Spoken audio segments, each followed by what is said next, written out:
As I sit here, I have just traded all that I do not need, all that does not align with my purpose here on this planet. All of that which is meaningless and useless to my existence. I have traded all of that, all that I do not need, all of that which does not help me to serve others.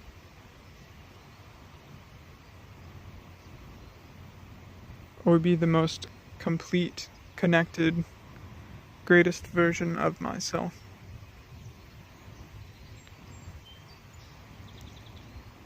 And I've traded it for its opposite. I have traded it for all that I require, for all that I need, for that which I have always been, for that which I am.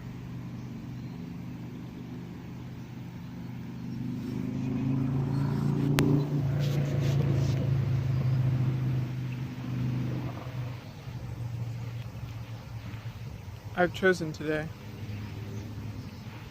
to swap my fears and falsities and the beliefs which do not serve me for those that do, for the strength, for the wisdom, for the connection to Great Creator, for the connection to all that is, to the wisdom within my being.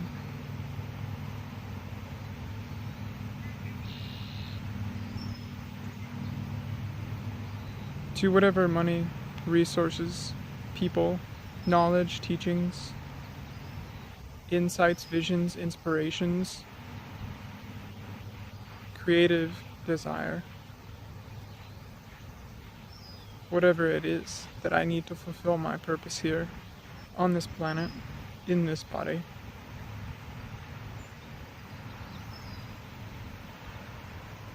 I am fortunate to know that indeed I am within a body, and not a body. I'm fortunate to know this through experience. I am fortunate that I have received visions of some of the things which I will make in my life, of some of that which I will do. And I know that I will be guided, that I am guided now even, towards manifesting those visions.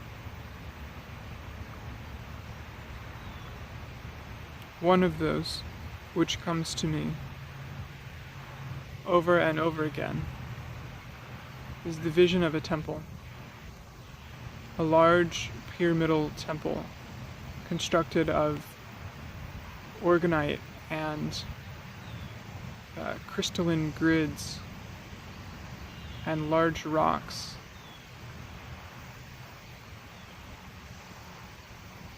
blessed and sanctified, charged with intention for healing and connection with intelligent infinity. A place where people can gather and go in and connect to Source, heal their bodies and heal their minds. I know that this is possible and that it will come to be. I do not know when this will happen, but I can see it so clearly that I know that it will. Have you ever gotten that feeling in your life? That feeling where you simply know that something will happen. Whether it's a path that you're going to take in your life, or a thing that you're going to do, or maybe you know that you're going to get a job, or you know that you're going to go to a place. it's like that. And then it happens. Of course it happens, because you know that it will. And as our beliefs shape reality, our knowingness of something that is to come, well, it must.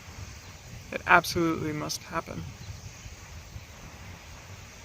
The only way that it will not happen is if we somehow block it, if we have a contradictory belief which prevents us from manifesting or creating or doing or being or seeing that which we set out to do, be, see, experience, feel, know, whatever it is.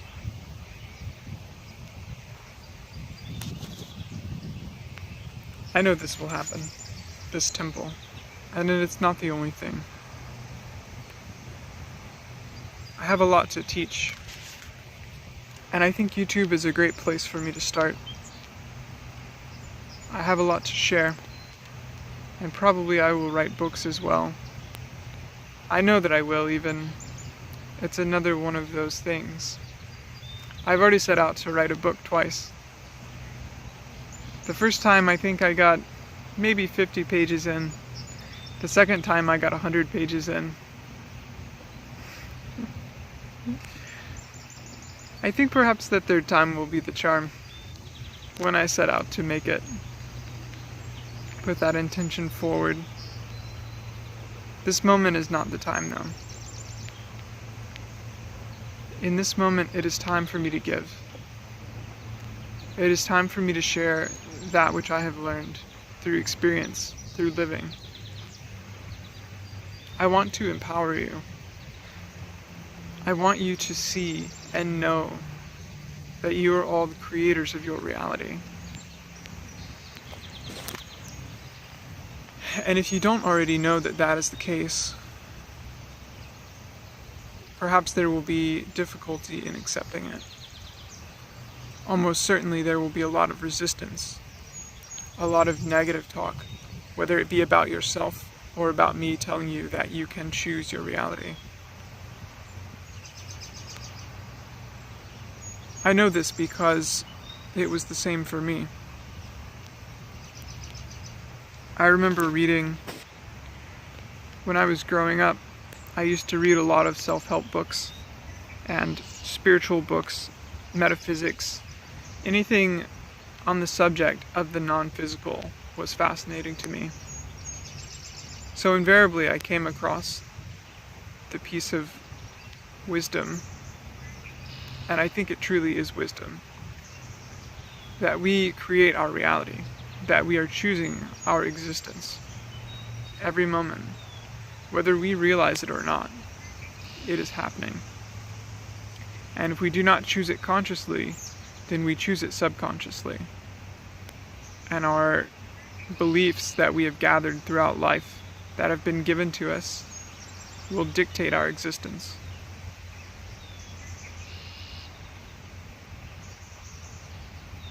I was able to overcome my disbelief in this through a very simple means. That is experimentation. Unbiased experimentation with the possibility that perhaps I am creating my reality. This is done through suspension of belief. If you find that your beliefs are very rigid and immovable, if you find that your beliefs are difficult to unstick so that you can put new ones in their place, don't worry, because you're not alone. I too felt that way.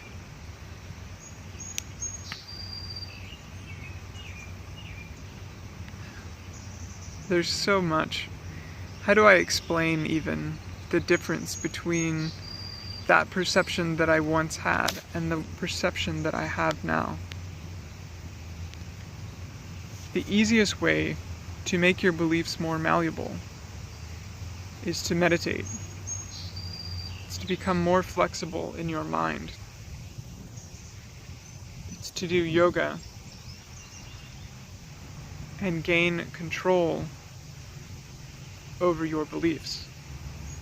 so that you may choose what you believe, and you may choose to let go of that which you choose, that which you currently do not believe, that which prohibits you from experiencing the life that you want to make.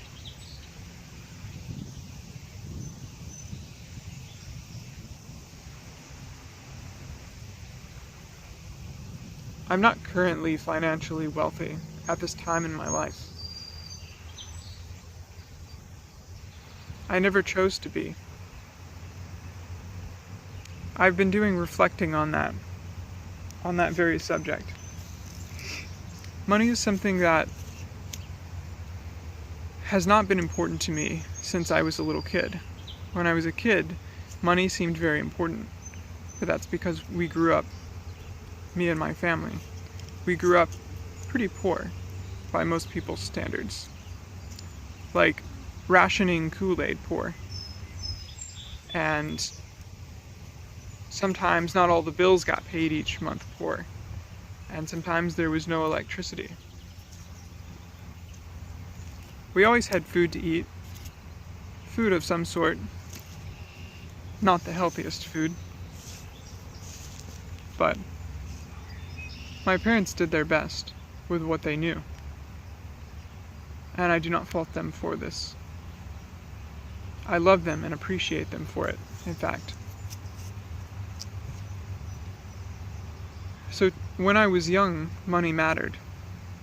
As I grew up and as I began studying metaphysics and really gaining the understanding and the experiences that allowed me to see that materialism would not bring me happiness, because it doesn't necessarily bring anyone happiness. Short-lived, perhaps, but most wealthy people will tell you that money alone does not make them happy, and there are plenty of wealthy people who are quite miserable, in fact. So knowing this, I decided that it wasn't an important step in my path to happiness, in my path to fulfillment, in my path towards enlightenment or to knowing truth.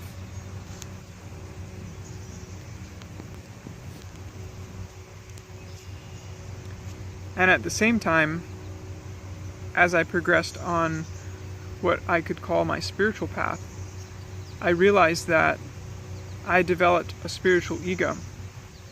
That is to say, my identity was of this monk-like person that meditated multiple hours every day, did yoga, and was not concerned about worldly things like money. That became my ego identity, was the spiritual seeker. Which of course is ironic. I still laugh about it. I also became very serious. I find seriousness is a bit of a disease among spiritual people. They take themselves too seriously. They get too wrapped up in being this focused, zen, awakened being. And then, of course, inevitably they go around pointing the finger, judging other people. You're not spiritual. You have too much money. You, whatever, eat meat, or you drive an expensive car or a Hummer, or you use more resources than you need, or whatever it is. There's a million ways to build the spiritual ego. In fact, I'd say the spiritual ego is probably the biggest ego that one can develop, and possibly the hardest to get rid of as well.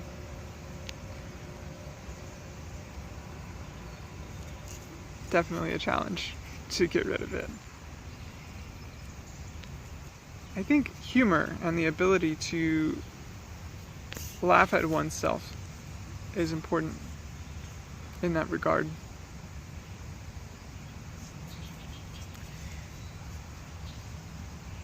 But anyway, back to money. so I realized that I have these visions of the life that I want to create. Not even that I want to create. I do want to create it, but I feel called to create it. If you catch my meaning, I feel as though it is in alignment with my purpose on this planet. And so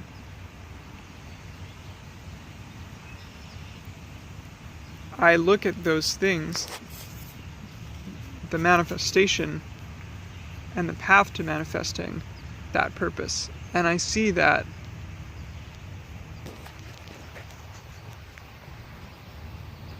I need others. I need others to be involved. I need other people. I need the resources of other people. Other minds, other hearts, other wallets, other accesses to the many resources on this planet. Everything from willpower, humor, awareness, land, money, knowledge, all of it. All of it is important. This is why there's such power in communities. And a community is something that I see myself being a part of.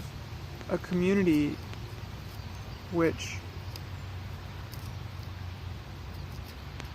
whose intentions of existence are so far beyond the current paradigm that I almost don't even see how they could exist side by side. Perhaps they could. I do not know. I think there's a way, but I'm interested in creating a community where love is the primary resource, not gold or paper money, not even food. Don't get me wrong, I love food. Food is vitally important and absolutely necessary. At least in the current paradigm, with the current mass population's belief systems, we need food. Perhaps it won't ultimately be necessary as humans continue to grow and evolve. But for now, it is. A community whose values align with awakening and transformation and lifting each other up and holding each other accountable to being the truest version of themselves, the truest version of each other, holding each other up to this idea of who, or not this idea, but to the image and the reality of who each person really is.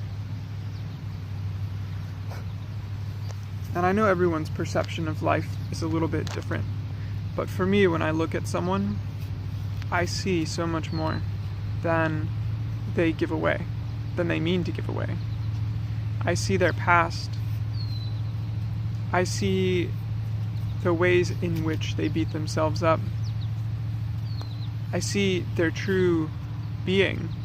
Some would call it their potential. It's that which they truly are. It's not even that it's really one's potential. It's more that it just seems that way within a limited time frame of life on planet Earth.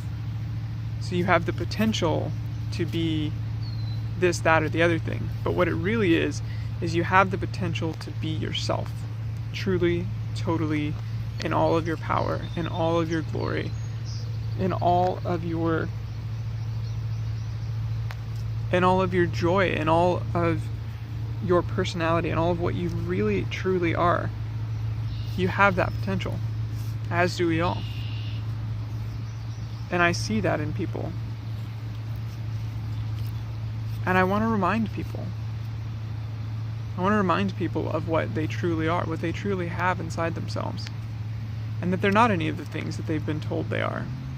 All of that stuff is meaningless. what they really are, deep down, they know, you know, I know, we all know what we truly are deep down.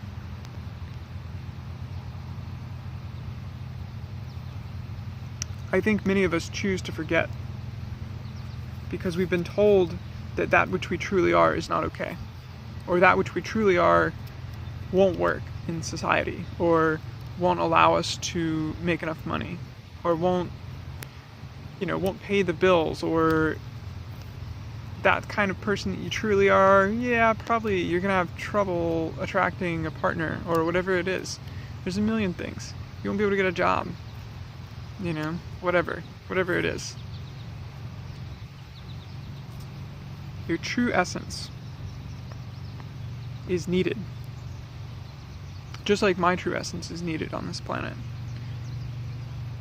We all need to be our truest, most real selves that we know ourselves to be deep down. Because that's what the world needs. It's not just your potential. That's what you're here to be. That's what we're all here to be. We're not here to be these fake, surface, plastic, societally accepted versions of ourselves. That's a load of crap.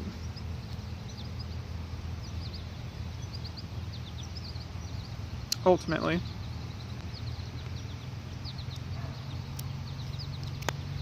There are aspects of that, of our false versions, which are useful. And basically, the purpose of having a false version is so that you can be directed to your real self. So that you can come to know who you truly are, what you truly are. And I want you to look for that. I want everyone to seek that.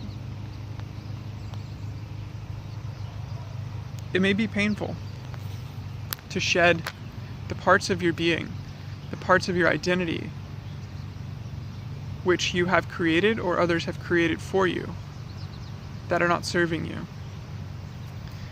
To shed those parts of your identity which don't matter, which don't make your life better, which don't make the lives of the people around you better.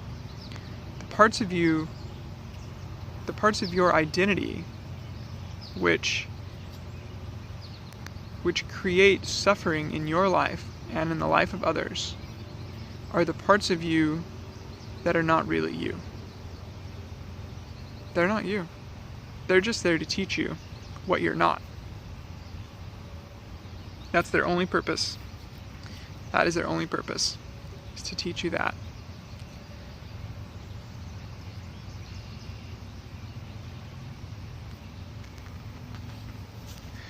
And if you're wondering, why does this person care who I am, or who I choose to be, or what I choose to embody? I care because consciousness is holographic. Consciousness works, it's like a vibration or a sound wave. If you throw a rock in a pond, it makes a ripple. That ripple goes out as far as it may, and in ever more and more subtle ways, and it affects the things around it. Fish swim away, creating more movement underwater.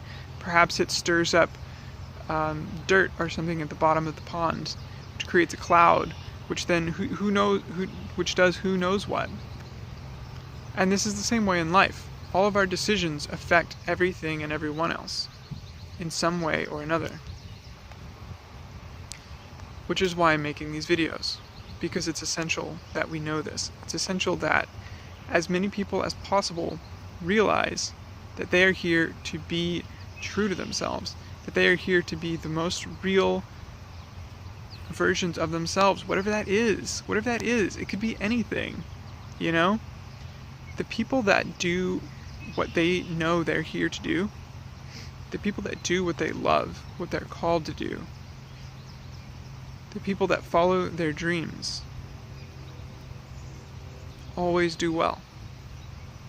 Because they're so passionate, they're so inspired, that their very way of doing that thing and being that being which they came here to be and do is just so inspiring, so uplifting, that it doesn't matter how ridiculous it could seem. It could be It could be, a workout dance or, whatever. Who knows? I don't know what you're here to do. I only know what I'm here to do. And a major part of what I'm here to do is to help you, is to inspire you, is to say, hey, stop doing the shit that you've been told that you're supposed to do, and start living your life, and start being the person that you truly are meant to be, the person that you truly are. Be that. Embody that. Know that person. Ask yourself, who am I really? Who am I really? What really inspires me? What excites me? What gets me going? What gets me up out of bed in the morning? What is the future that I wish to create and live in and experience? Do that, live that, be that. Take small steps. Whatever start in whatever way helps you. Write it down. Write down the parts of you and the things which inspire you, the parts of you that you wish to manifest, that you wish to that you wish to develop and really grow into. Write those things down and look at them and know them, and just think about becoming the versions of yourself that are inspiring, and see what happens. It'll light your fire. It'll get you going. It'll get you excited. Do that. Don't do it for anyone else. Do it for you. You may inspire everyone around you. You probably will. Okay, I'm gonna stop ranting now. Go and be you. And don't worry about what anyone else says. I love you. Have an amazing day.